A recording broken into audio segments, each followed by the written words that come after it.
Welcome to the Guam Association of Realtors General Election Gubernatorial Forum. Now, this is the first forum of its kind. We're past the primary election. We're going into the general. I'm Jeff Marchessault with PNC News. This is a Red Dragon, ABC 7, and Fox 6 production in association with the Guam Association of Realtors. And before we introduce our candidates today, we'd like to introduce the Vice Chairman of the Legislative Committee. He's my co-host today, Ray Haddock. Thank you, everyone, for coming. We tend to have this every gubernatorial election cycle, and we really want to evaluate the ability of the potential candidates to be able to support our economy and the real estate market in particular.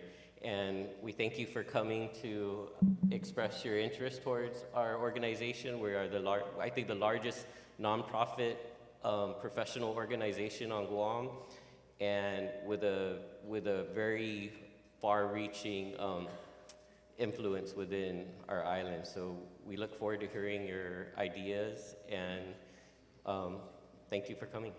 Okay, thanks everyone for being here. Without further ado, we're going to introduce our candidates. Our incumbent Lieutenant Governor running for governor on the Republican side of the ticket, and facing you on the right side, you can see the right to left continuum here, Ray Tenorio.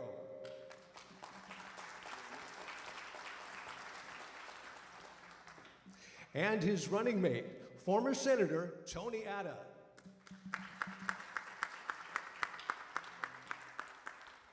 And of course, our Bank of Guam president, former Senator Lou Leon Guerrero for the Democrats. And her running mate, Joshua Tenorio.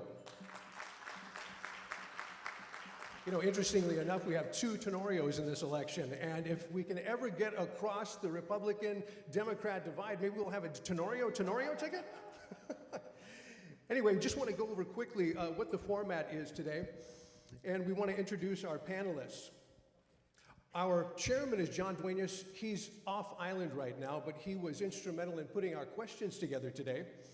Of course, our vice chairman, my co-host, Ray Haddock. Put your hands together for our panelists. And Joanne Uggan-Ike, Lou Perez, Marcel Camacho, Carl Peterson, Ronald de Guzman, Earl Garrido, and Monty McDowell.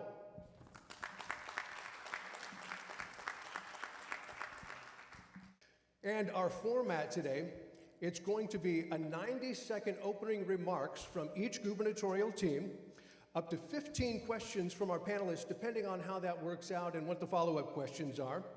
The panelists may also take audience questions. Topics have already been provided to the candidates, and they're the run-of-the-mill business interest types of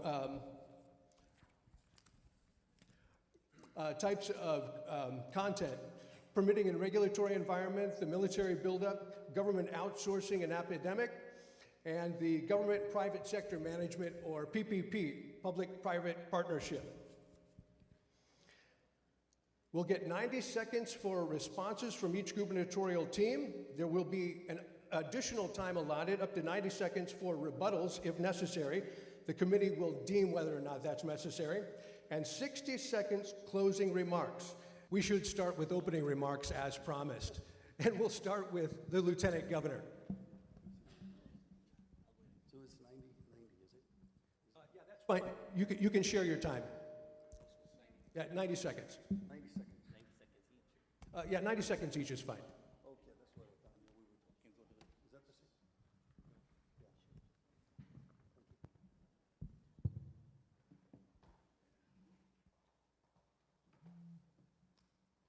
Hopefully, good morning, everyone. Good morning. Thank you for the invitation to speak.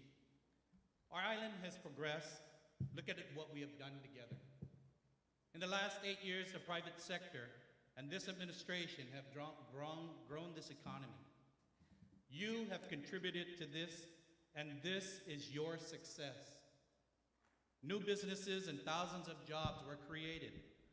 Ray and I have been excited watching our island progress. And this is just the beginning.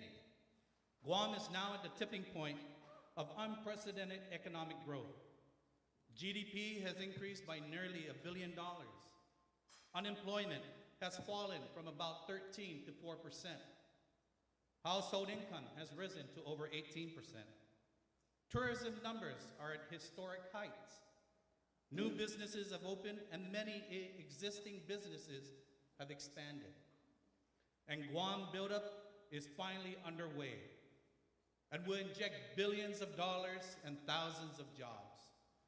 This is a result of the people like you in this room and a partner in Adelup who understands the importance of commerce. You invested and took risks. We worked to keep your government out of your way. In this season of political trickery, our opponents will have you believe that Guam is going to fall off some made-up cliff. They would do this to push their message of change. But many of you here today know that Guam is at the tipping point of prosperity. Ray and I will not irresponsibly spin numbers to scare you. We will only point you to the facts. Let us continue to this progress and that we have achieved together. Because, ladies and gentlemen, progress is change. Thank you.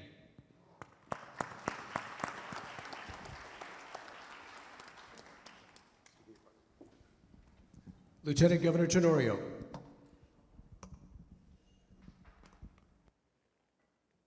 Hafe, and thank you. As I look into this crowd, I see young agents with children who strive so that their children have a better future. I see professionals who have been around long enough to understand how the economy can hurt your industry and earnings. I see brokers who achieve great success. Your work, evenings, weekends, and even holidays, sacrificing time from family because that is your professional expectation and demand. Tony and I respect your work, and we're here, and here's our commitment. We will keep our foot on the gas and continue to grow this economy. To address affordable housing and the rising cost of construction, we will continue our progress on H-2B. And with our tuition-free trades and college program, we will put more of our local people to work in higher-paying construction jobs so we are less reliant on foreign labor.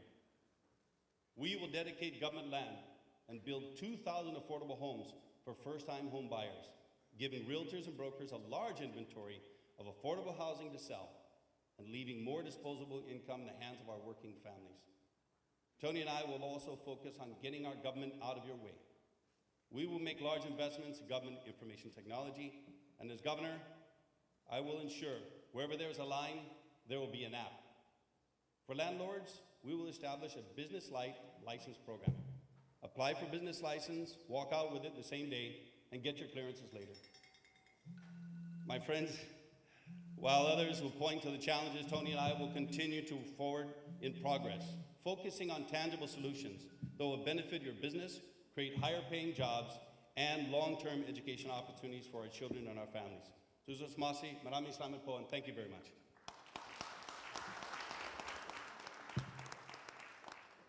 And now, 90 seconds with Joshua Tenorio.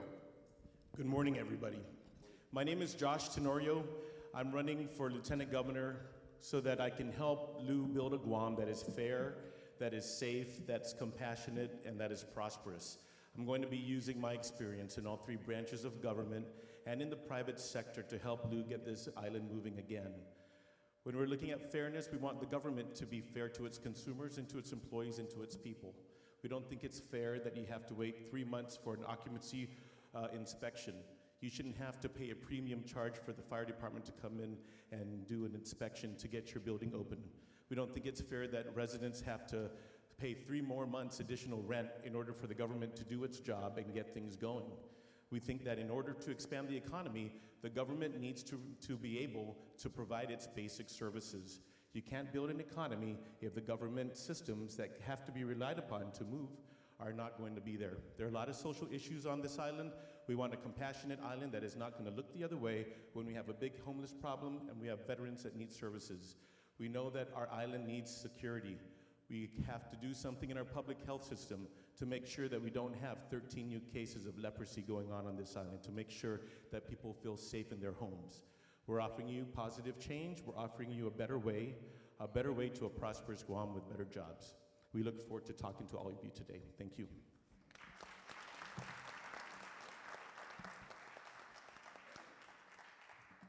And now former Senator Lou Leon Guerrero. Half a day. I'm Lou Leon Guerrero, and I'm running to be your governor. And I'm running because I want to protect the future of our children, and I want to improve the lives of our people. As a nurse, I have seen the struggles that a sick person has to go through with high cost of health care and unavailable resources. As a senator, I created some landmark legislation that have improved the health of our people. As a bank president, I grew our bank from $900 million in assets to a $2 billion company. And what that means is there's more financial access to build your homes, to buy your homes, to educate your children, to expand your businesses, to start new business. I am not going to say here that government should get away. I am going to say government should be a business partner with the business community. And it should be responsible government. It should be government that improves business, because business is the basic unit and the stronghold of our economy. I ask you, what has this administration done to bring in new economic industries? What has this administration done to increase inventory in real estate? What has this administration done to improve the quality of life? As your governor, I will make sure those things happen for our people. Thank you.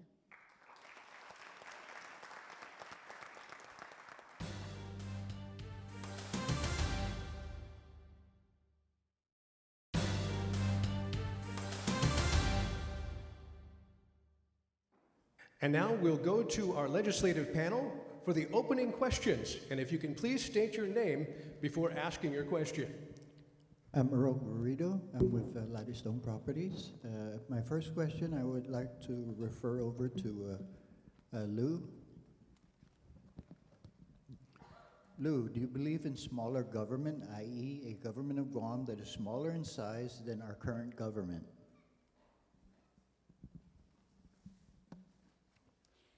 I believe in a government that's efficient. Smaller government doesn't necessarily mean that you decrease cost. Smaller government doesn't necessarily mean that the efficiencies are improved. And if efficiency means smaller government, then yes, I approve that. But we should stop thinking about size versus efficiency. In our administration, we are going to go down to the level of the employees, and this is how we're going to improve efficiency. Department of Revenue and Tax has not collected $200 million. On day one of my administration, I will go to the Department of Revenue and Tax. I will work with the employees there at the front line and say to me, how is your process? What do you do? Let's understand what the work process is. And if it takes 10 steps to do something, we will work to make it 3 steps. And what happens when it becomes 3 steps? Cost is reduced, efficiency is up, and what do you think that employee is going to feel? That employee is going to feel so respected and acknowledged, because now I have valued their work and we have worked together to make the process better. I am going to do that first to the Department of Revenue and Tax, because we need to improve collections. They are only doing manual right now. Technology, improve collections, human resource training, that's how we're going to decrease cost in the government. Okay. Thank you very much for the question. We've already reduced the size of government overall, the total number of employees, and we actually increased many efficiencies. It is a combination of not just contract employees, but classified employees working with the private sector, and we've achieved a lot of that. And you know, as Governor Calvo and I have done this many years, we've achieved exactly what Ms. Leon Guerrero just talked about. I know it's been a long time since we've been in the government, but we've increased so many levels of government. For example, there has to be responsible statements by our candidates who are running for any elected office. There's not $200 million in collectibles. The reality is 73. When we had a $400 and $500 million operating budget, we had about $100 million plus or minus, some millions from year to year. Any business, any government's always going to have collectibles. We're going to have receivables. We actually have about $73 million that are receivable now. We've done a much better job of collecting, and we have almost $1 billion operating budget of the government of Guam.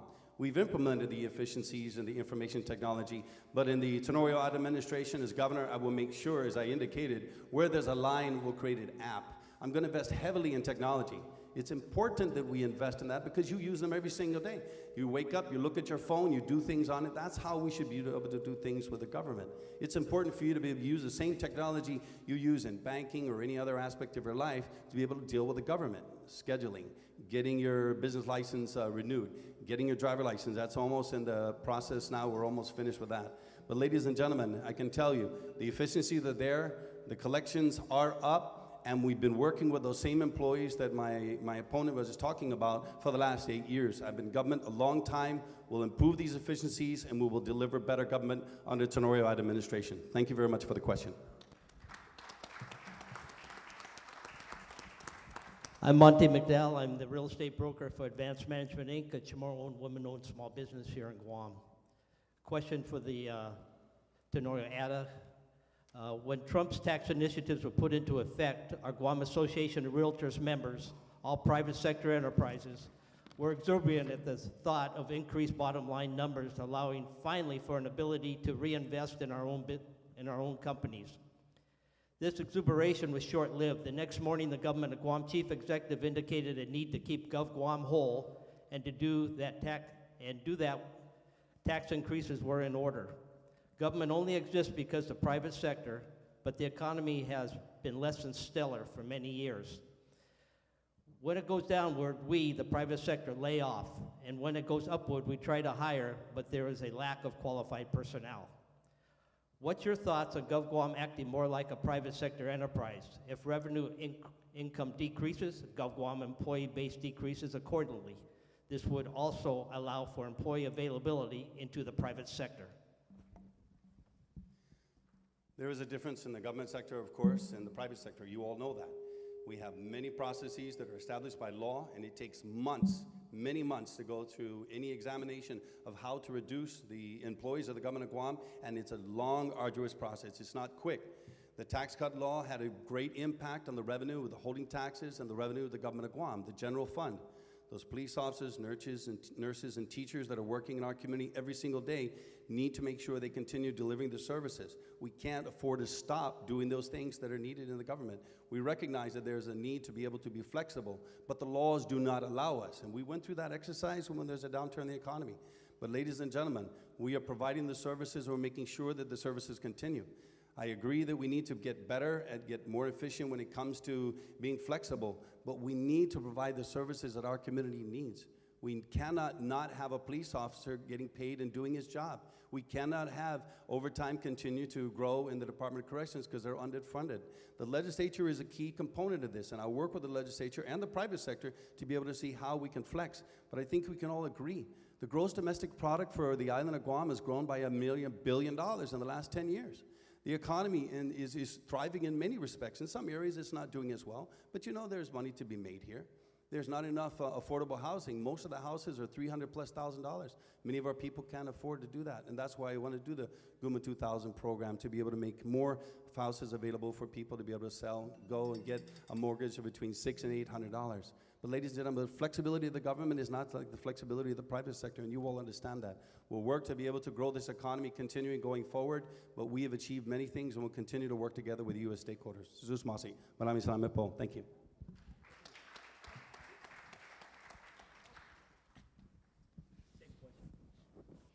Like any business, Bank of Guam, we went through the recession and we tightened our belts. We didn't hire people just nonchalantly. This administration has hired 400 political hires. And that's not prudent, I don't believe. We also looked at how fast we can collect our accounts receivables to increase the revenue so that we can provide for the operations. That's what I will do.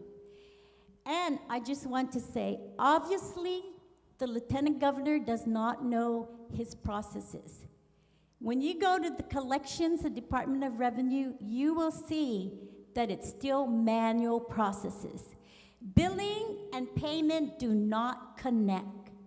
That's why we're having problems monitoring business licenses, monitoring our collection of taxes.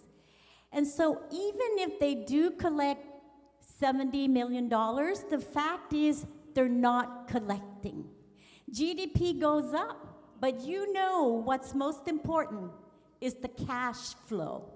And what is government's cash flow? I say to you, not very good. So as a governor, I will monitor that cash flow. And if there's no money, I am not going to spend. I am going to make sure that we also collect revenues. That's very key in my administration. Thank you. Okay, and if we can get our next question from our next panelist, and if you can introduce yourself to the audience. Thank you. My name is Carl Peterson. I'm the broker for Money Resources. This question will be for any of you to answer, and both parties respond. Earlier this year, in February, it was announced that the deficit from the tax cuts is going to be $68 million. Over the next few months, that number continued to rise, so it's 100 and something, I think, now. On the mainland, however, the report is in for the 6 months following the tax cut, and the revenues to the Treasury of the United States is $76 billion higher. So the question is, if it's 68 million that it was shortfall, or 150, whatever the number is, if the people are allowed to keep that money instead of give it to government, what do you think happens to it? Okay. When you have more money, you use it. You go into the economy. That's why it's called the Tax Cut and Jobs Act. It creates jobs. It creates investment. It gives a reason for businesses to invest that money into their business and to make sure that money, that's the whole premise of it, to be able to stimulate economic growth. Our government has grown substantially, and the federal government, by virtue of reducing the taxes that individuals and corporations are paying, are able, in many cases, to be able to invest in more employees and maintenance and improvement of their existing business operations. And that means more productivity, more revenue, more sell, more people working. That was the whole premise of it, to be able to stimulate economic growth. And we in this government, of course, we recognize, but the other side of the equation is, while it's in your pocket, it's not in the government. And we need to maintain, and we've cut over $30 million in the prior fiscal year, and we've held the line in this fiscal year. In respect to Ms. Leongaro's statement about government and what we spend, you know, we operate based on the revenue stream that the legislature gives us. We monitor these finances on a daily basis. This is not something you just come in and do. This is something we always have been doing. Governor Calvo and I have been able to maintain the finances of the government, be able to make sure the tax refunds get paid, employees get paid, pay our vendors, make sure we keep up with things. We're doing these things, and we'll continue to do them in the Tenorio administration. It comes down to responsible, intelligent, experienced, and capable management and improving on the infrastructure we've already established. The foundation of the Calvo Tenorio administration in managing our monies, making sure we're able to make ends meet, will continue under our administration by implementation of technology and information systems and making your lives better and growing this economy. Thank you very much for the question.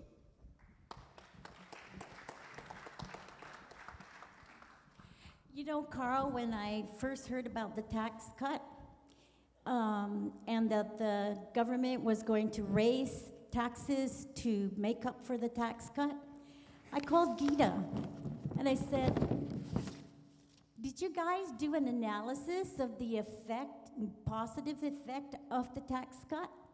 Like, how many jobs will be created? How many businesses can now expand? How many products will we have more out there? What is the increase in the buying power of the people of Guam going to impact that. Because there's another side of that equation. It's not just the revenue loss, it's also what revenue do we have as a result of that. And the net effect should be more because you said the US Treasury is getting more money. But there was no answer. The answer was we need to increase taxes. I say that was very premature. Increasing taxes without having that economic analysis, I think was totally irresponsible of this administration. In our administration, we are gonna be responsible. And we're not gonna blame the legislature. We're not gonna blame anybody because accountability ends with the governor of Guam. Thank you.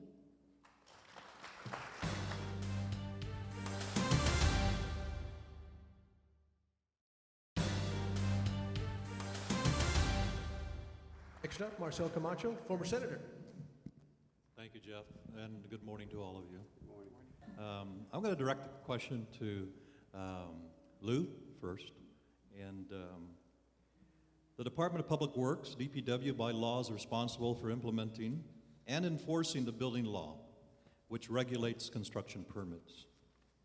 Recent legislative initiatives have dealt with moving the substance of and authority for this function to GITA, because DPW apparently does not have the resources to carry out this mandate properly and efficiently. This is not my question, by the way, because I may not agree completely with that, but do you agree with that premise of this proposed policy change from moving the procurement from DPW to GITA? I will defer to my Lieutenant Governor. Okay. Thank you, Marcel, for the question. You know, before you, GITA is a quasi-government agency. Public Works is a government authority for permitting for construction procurement. So I think you first have to go in to fix what's going on in Public Works. I think you look at some models. There's a model in Phoenix where you use self-certification. You use the engineers with PEs and you use them to self-certify certain kinds of projects to get things going. I think we should be open to that. The Board of Professional Engineers, just like the Board of Medical Examiners, holds the professional oversight over these people. So maybe you don't give them authority to self-certify construction in slopes. Maybe you don't do high-rises, but for homes, for businesses, for basic construction, I don't see why we can't move in the direction of using the professionals that we regulate in the government to get permitting moving. Now, with regards to procurement, I think it's an issue of following the law. Everybody is supposed to have a fair playing field. And if you don't have a fair playing field, there's going to be problems. Problems like Simon Sanchez, problems like JFK. So you have to bring in some assistance, some outside assistance. By the way, how many of you are doing business or you know businesses doing business with Naval Facilities Command? Almost everybody down there are local professionals that are responsible for executing for the procurement. We have local talent, we just have to be smart in engaging them under Public Works. Thank you. Thank you, John. Thank you, Marcel. You know, that's the issue with streamlining government and ensuring that we make technology use technology as much as we can to ensure that the permitting process goes smoothly.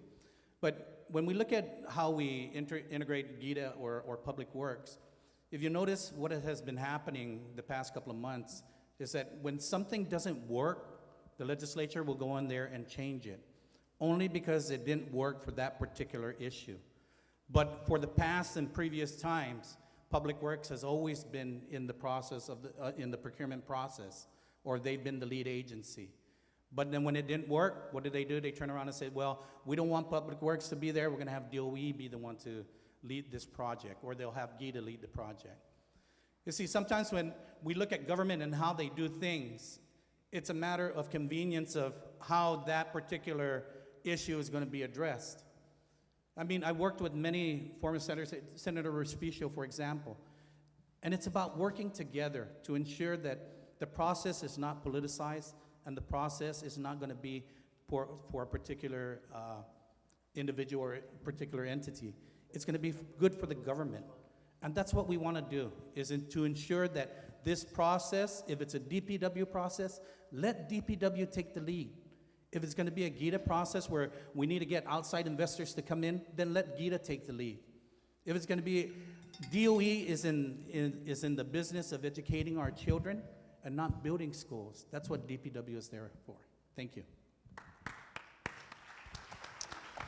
Mr. De Guzman? Good morning. My name is Ron De Guzman, Century 21 Commonwealth Realty. This is a real estate related question for our candidates this morning. The Guam Land Use Commission became a hybrid land use commission, which includes mayors of certain municipalities if the estimated development cost of a project under a land use permit application exceeds a certain value, which is $3 million, bringing the count to 5 originally appointed and confirmed members to 9 members. Do you support this hybrid commission concept? Please tell us whether you do or not. Thank you.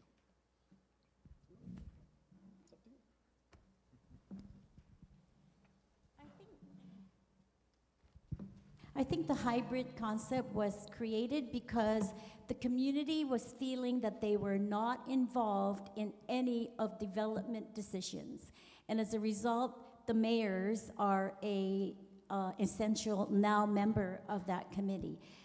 But my concern would be more, before we even go out to entice our developers to come to Guam, we should be in close communication with our communities, because if that development is going to impact the infrastructure of a community, the community is going to suffer. They're not going to have the water, they're not going to have the resources, so we need community involvement. That's the main purpose for this hybrid.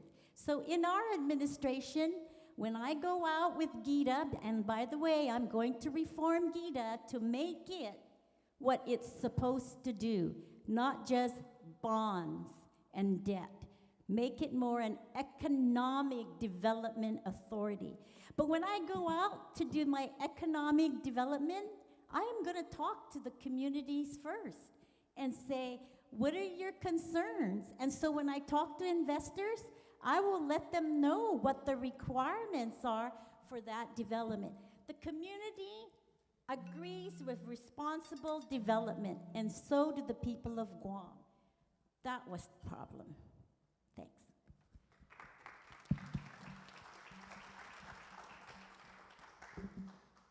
There needs to be sensitivity, and there does need a sense of responsibility when it comes to this, because we all live in this community. I've seen many different developments that have come before us, and the Land Use Commission, of course, being part of that, and we're responsible for appointing members. And those members come back to us and say, okay, which one do we want? Sometimes you can't have your cake and eat it too. Many homeowners, many property owners go out there and sell their land, as you know, large tracts of land.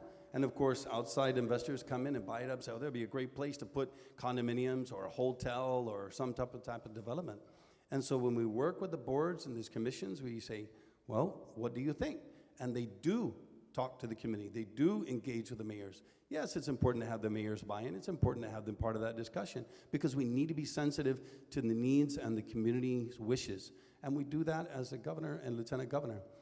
Tony and I will be working as we have with GITA, as we have for the last 8 years. We've continued to do this work and look at economic development and invite investors. But the investors come here, they need to have a pro-business mentality. The laws need to be pro-business. We need to be concerned about environmental and, of course, other considerations in every part of the community. But it's important that we have the buy-ins with the mayors and the residents, and we have to figure out, where do we want to put hotels? Where do we want to put condominiums? We need to do zoning in a much more pragmatic and not, spot basis. Because when people come in here and buy the land and they say, I want to do this, and then they find later on they can't do it because either there's politics involved or there's individuals in the community who have not said that's what they want to do, then they've bought a piece of property they can't unload, sometimes lose money, and it gives Guam a bad name. So we have to look at long-term, what the hotel, apartments, condominiums, home housing, and other types of the community, where do we want to have these developments, and do it pragmatically, responsibly, and sensibly with sensitivities to everybody working in the community. Thanks for the question, Ron. With that, We'll take a 15-minute break. Everybody can get up and kind of stretch their legs, relax a little bit, come back here in 15 minutes, and we'll have more. On Facebook Live with Fox 6 and ABC 7, Red Dragon Productions for the Guam Gubernatorial Debate with the Guam Association of Realtors.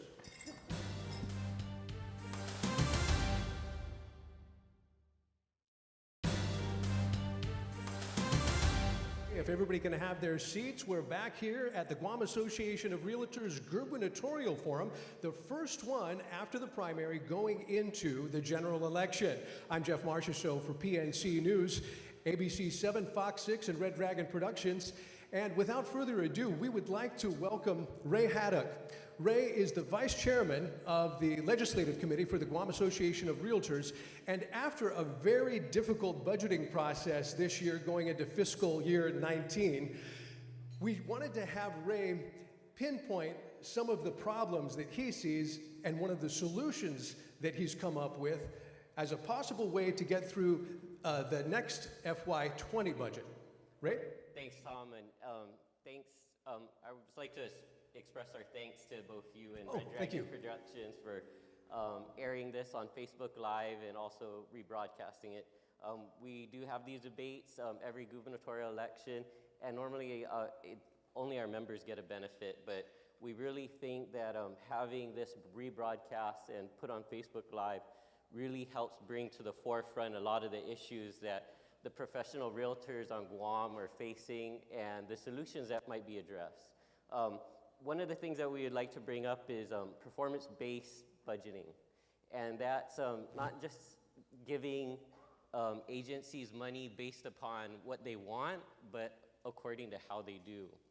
And I would like to address this to the Lieutenant Governor candidates. What has been expressed sometimes is that certain agencies are getting more than they should get, and certain agencies are getting less. A prime example would be GITA. GITA gets its budgets based upon how many QCs they give out.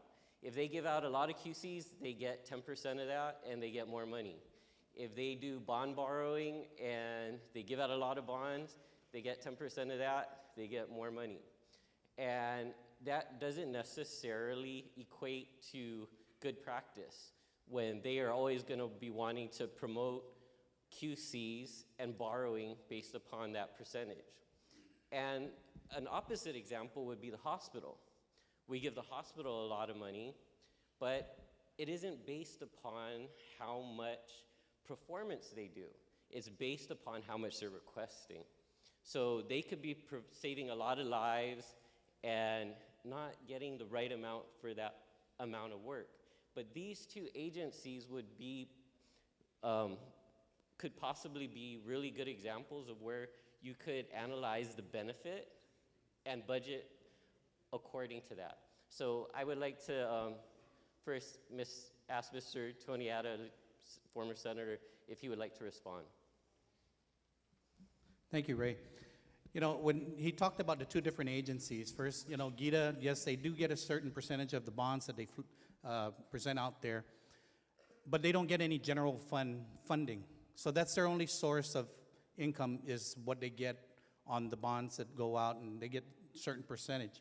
On the hospital side, it's different, because the hospital is mandated to see everyone and treat everyone when they come through the doors, regardless of their ability to pay, regardless if they're insured or not insured. So it's a difficult balance, definitely, but these are the things that we look at, we want to improve on.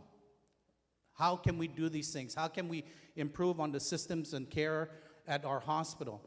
How can we ensure that our families, and what price do we put on a life? What price do we put on ensuring that our loved ones are taken care of? You know, I understand that we try to do what we can at the hospital to ensure everyone is taken care of, but with the shortfalls of funding, the shortfalls of ensuring that we have enough medicine, enough blankets, enough beds, enough nurses, enough doctors to perform the services that they are expected to perform up there. You know, just this past budget cycle, they requested for about $36 million and only received $9 million. So naturally, we're going to be into this natural deficit in performing the services at the hospital. But it's something they have to perform regardless of the patient's ability to pay. So is it a balance that we're looking at it one way versus the other? Absolutely, but we need to ensure that if we're gonna say performance-based, but we're not giving them the funding to begin with, then they're never gonna be able to perform what they need to. The hospital will always perform because that's their mandate, is to perform, but they're not getting the funding that they need to perform their mandates. Thank you. Thank you for the question. Performance-based, if an organization is using a performance-based budget process, then it's a very high-performing agency. It means that you're able to go in and quantify and push resources to outcomes that you want to see. So in the government setting, I would recommend to Lou to see whether or not we can use executive order power to mandate some of the smaller autonomous agencies to move into performance-based budgeting as part of their operations. For the wider government, it's going to require a big system change because we have maybe a 40-year tradition where we are budgeting based on the revenues that we're getting and not necessarily what kind of outcomes that we're looking for. A positive thing or a positive advantage for performance-based budgeting is that you're able to use it as a management tool to guide performance outcomes. If you work with, or you have people that work with federal grants, basically those are performance-based budgets. They're tied to specific things that management wants to see. So in the case of Department of Education, which is the big elephant in the room, a performance-based budget would make sure that we get resources into the classrooms so that we don't see waste, like ordering textbooks that are no longer in use in classrooms, so that there's no food spoilage when we go and negotiate contracts for food service. So I would say that performance-based budgeting, it is a tool. It certainly should be used in high-performing agencies, and it's probably a very good goal for us to try and get to. Thank you.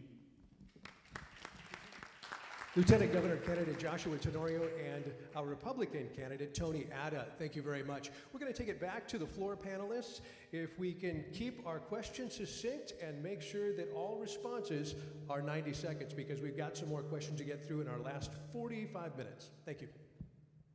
Okay, my question is for either of the two teams to begin the answer process. The CCU was created back in 2003. I would like to get a performance report card from the candidates on the CCU's performance. Keep in mind that EPA had mandated that they needed major infrastructure build up for the sewer system. Also keep in mind that CCU is just a duplication of the PUC. All right, so with that in mind, would you consider abolishing the CCU? Don't you agree that it replicates the PUC? So in essence, it's just another layer of government that can be readily abolished? I'd like to hear your views on that, please. Lieutenant Governor Ray Tenorio.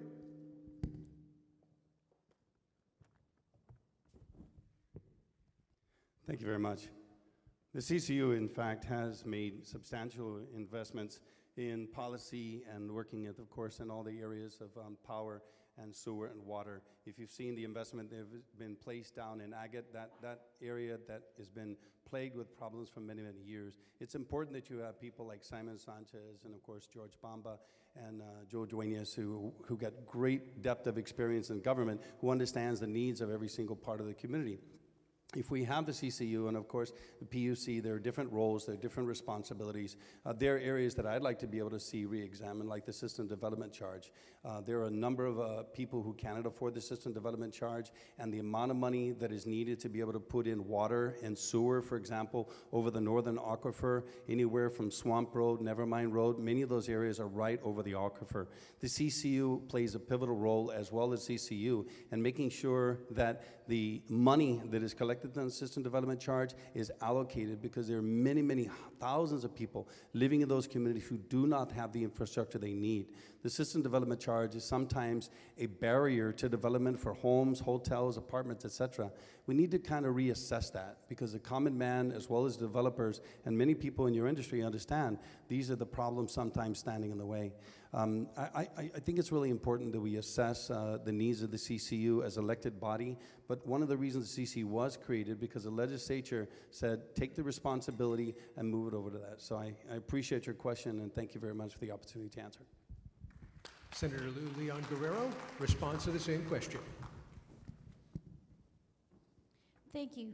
I was senator when I voted for the CCU, and I voted for it because it took really politics out of the utilities. And I remember when people would just be calling senators and governor and various public officials. And the role of the CCU, I think, is important in terms of it creates order, it creates a lot of planning, I think, and because it's an elected position, it also represents the people and the people's concern. And the CCU, I agree with the Lieutenant Governor about the systems development charge, where we could use that to help maybe first-time owners pay for their infrastructure. Right now, it's really very costly to get infrastructure because they have to put out their own money to provide for it.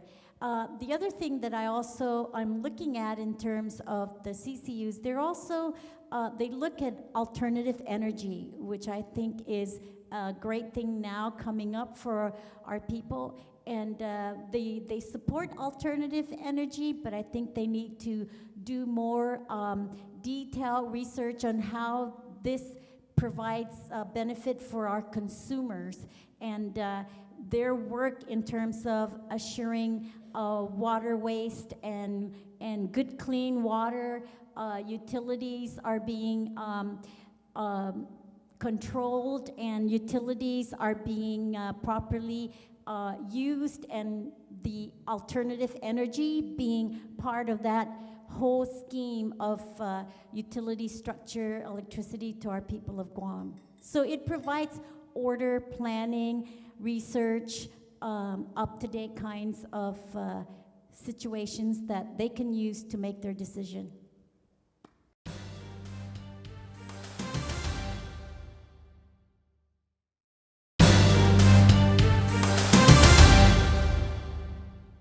Everybody hear me okay now? Listen, we got to wrap it up, folks. We're going to take closing comments, first from Tenorio Ada. And gentlemen, you can choose whether you use the podium or you walk the stage. Go ahead. 90 seconds. First of all, thank you. Thanks for your time. Thanks for the questions. Most importantly, thanks for your work. Thanks for your passion. Thanks for your wanting to make a difference. And, you know, Tony and I, we're like everyone else here. We're people who work hard. Carlos, who knows the industry inside out. You know, Rory, who was a senator in the legislature, we worked on a lot of these things. We're here to improve the system. We're improve your livelihood and the rest of the people of Guam. We're not here for ourselves. I'm not here. I've worked many, many years in the government, and I just want to make your lives better.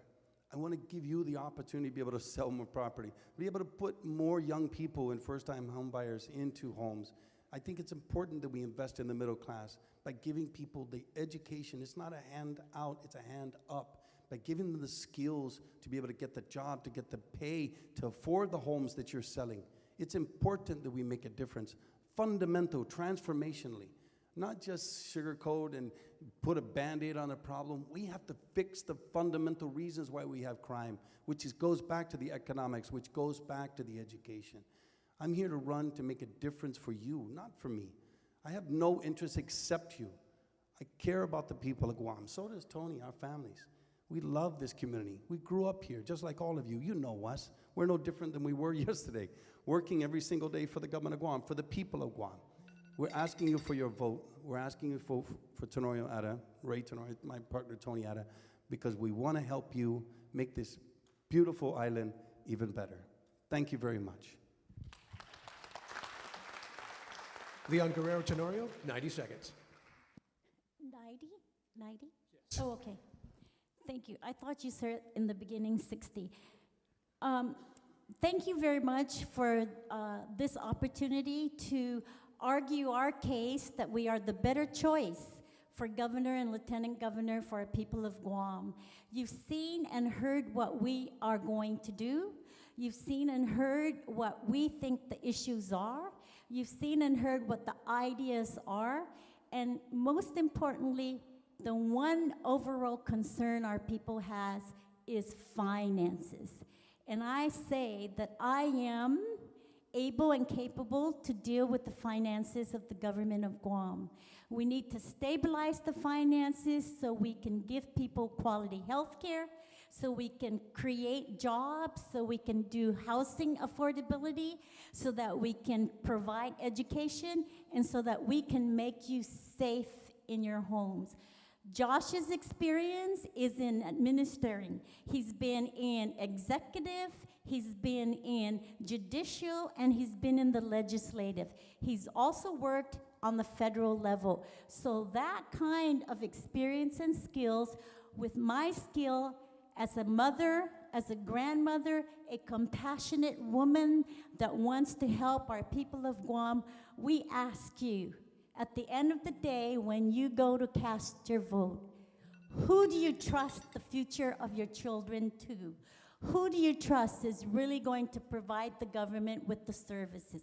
Who do you trust is going to make you safe in your homes?